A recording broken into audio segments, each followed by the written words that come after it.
Olá, meus amigos da Movement. Hoje eu vou falar um pouquinho sobre o treinamento de uma região muito importante que vem ganhando destaque nos últimos anos, que é a região glútea. Mas eu queria primeiro dar um histórico de como é que isso vem se desenvolvendo ao longo do tempo que eu, pelo menos, tenho de carreira e de trabalho. Eu comecei a atuar nas academias em final da década de 90 e a grande influência que a gente tinha do treinamento naquela época, acho que talvez até hoje ainda tenha uma grande influência, era do bodybuilding. Então você seleciona exercícios para cada região do corpo, então eu quero um de quadríceps, um de posterior, um de glúteo, um de bíceps e tal, e aí depois, obviamente, você criava um programa harmônico que contemplasse todos esses grupamentos musculares para que o indivíduo tivesse um mínimo de equilíbrio. Isso era basicamente o que a gente fazia. E durante muito tempo a prescrição do treinamento foi assim. Até hoje, em muitos locais ela ainda é assim. Você vê lá, tá lá, hoje é peito e costas. Então você tem uma programação em função dos grupos musculares que estão sendo trabalhados. Como eu disse, isso é uma influência grande que se tem do bodybuilding, né? Dos fisiculturistas que foram os que levaram o nome da musculação para o mercado e que fizeram a musculação se difundir de forma tão massiva. Só que isso acaba que acarreta, em alguns casos, uma visão de que, bom, para que eu vou trabalhar o glúteo então? Só para hipertrofiar essa área. E aí isso foi o que a gente viu acontecer no mercado durante muito tempo. Então quem treinava glúteo, quando eu comecei a dar treino, quem treinava glúteo era basicamente quem queria hipertrofia de glúteo, uma perspectiva puramente estética. E aí essas pessoas elas estavam ou nas aulas de localizada, ou então nos programas de musculação tradicional, se tinha às vezes programas extras com foco no glúteo, ou então uma ênfase grande no glúteo dentro dos programas de membro inferior, especialmente de mulheres, porque eram as que mais buscavam esse treinamento do ponto de vista estético. Nos últimos anos isso vem mudando.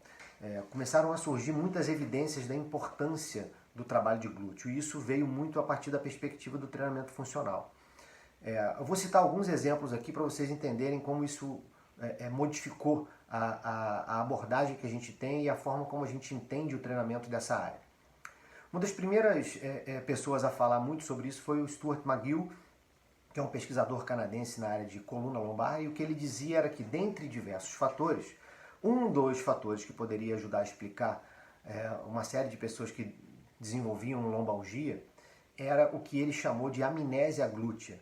E a amnésia glútea, dentro da perspectiva do McGill, era ou uma falta de força ou uma incapacidade de ativação ou de timing de ativação da musculatura, que fazia com que, ao invés de fazer a extensão do quadril, que é o movimento que o músculo glúteo máximo faz, o principal da região glútea, se fazia uma extensão da coluna lombar pelo fato de não se realizar a extensão do quadril, porque o glúteo estava, entre aspas, aí, morto ali em amnésia. Então essa foi a primeira linha de evidência que mostrou pra gente a importância do glúteo aí numa perspectiva de prevenção de lesão. Bom, então ensinar o indivíduo a contrair adequadamente o glúteo na hora certa pode poupar a coluna de movimentos desnecessários que poderiam desencadear lesão. Depois a gente teve uma outra linha de trabalho interessante, e esse é um conceito da Shirley Sharman, que é uma fisioterapeuta, que ela dizia que existe uma coisa chamada de dominância do sinergista, que é quando dois grupamentos musculares realizam um determinado movimento, no caso do glúteo, ele e o posterior dividem a função de extensão do quadril. Se um deles é fraco, a demanda fica toda pelo outro, ou para o outro. Então, se o glúteo é fraco e ele não consegue ativar bem ou na hora certa, ou especificamente é fraco mesmo, o que acontece é que a musculatura isquiotibial, os posteriores da coxa, vão receber toda a carga, e por isso você tem muita lesão, porque o posterior não aguenta o excesso de demanda que vem de uma ausência do trabalho da outra musculatura que deveria estar participando ali, deveria estar fazendo um trabalho associado com ele. Então, mais uma vez, o glúteo associado, a fraqueza de glúteo associado a alguma lesão. Por fim, só para exemplificar mais um, a gente ainda tem as evidências, e essa é uma linha mais recente, mostrando que quando se tem uma fraqueza de glúteo máximo, especialmente glúteo médio, que é um músculo que controla a adução e a rotação interna do fêmur quando a gente está em uma perna só.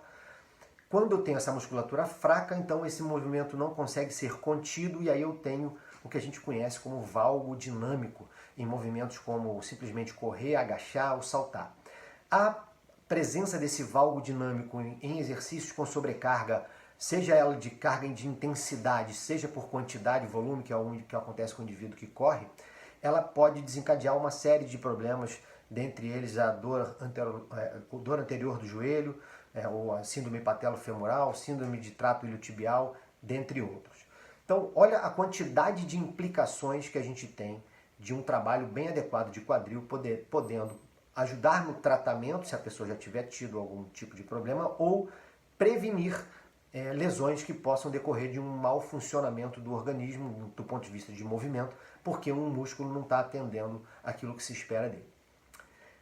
Mais recentemente, liderado lá pelo grupo do Brett Contreras, começou a sair muito trabalho sobre exercícios com o componente horizontal de carga. O componente horizontal é aquele que atravessa o corpo. Então, quando a gente faz um agachamento, um deadlift, esses movimentos têm um componente de carga vertical. A carga está de cima para baixo, de baixo para cima. Já outras situações, como por exemplo uma elevação pélvica, a carga ela se dá do ponto de vista do corpo no sentido antero-posterior, que é o que a gente considera de vetor de força horizontal. Então esse vetor de força horizontal parece estar mais bem associado do ponto de vista de performance com performances que têm um componente horizontal maior. Então, por exemplo, a gente fala muito de melhorar o salto e por isso a gente faz muito agachamento para melhorar o salto. A gente sabe que o agachamento efetivamente melhora o salto e tem diversos estudos mostrando uma alta associação entre a força máxima de agachamento e a capacidade máxima de salto. Então o grupo do Brett Contreras fez alguns trabalhos e neles duas coisas chamaram a atenção. A primeira é que existe uma associação interessante entre a força de hip thrust ou da elevação pélvica com carga e a velocidade no sprint, ou a capacidade do indivíduo dar sprints de 10, 30, 40 metros. E o treinamento com esse movimento faz com que eu tenha uma melhora para esse tipo de trabalho. Então, observa que, além de toda a perspectiva de prevenção de lesão que a gente falou, existe uma perspectiva de desempenho que vem crescendo nos últimos anos. E por isso a gente tem encontrado muito trabalho interessante, muitos movimentos diferentes para treinar a região glútea, porque hoje se sabe que ela é determinante para praticamente toda a movimentação do corpo.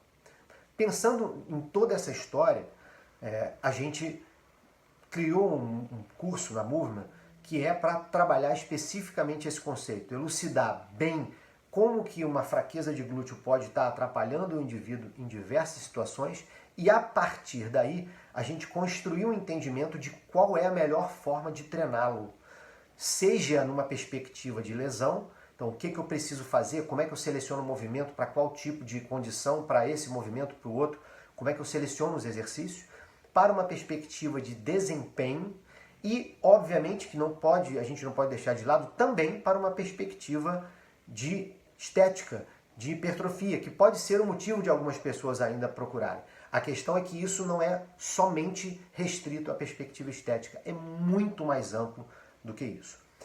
Então, esse vídeo era para dar uma ideia geral para vocês de como tem área a ser explorada dentro disso, como tem coisas interessantes para a gente falar, desde seleção de exercício até variação de movimento, como é que seleciona movimentos diferentes para que você tenha uma maximização de efeito e não fique fazendo mais do mesmo, como é que a gente classifica os movimentos, vetor vertical, vetor horizontal, vetor rotacional. Então a gente tem muita coisa interessante, como é que a gente organiza essa sessão de treinamento. Então muita coisa interessante tem já publicada e que a gente pode usar nos nossos programas de treinamento para otimizar o trabalho da região glútea, seja o objetivo qual for. Seja ele estético, que é legítimo e podemos ter, seja ele uma perspectiva de lesão, seja ele numa perspectiva de performance. Lembra que normalmente quando eu faço um, eu ganho os benefícios indiretamente do outro. Então sempre é bom eu estar fazendo o treinamento nessa área.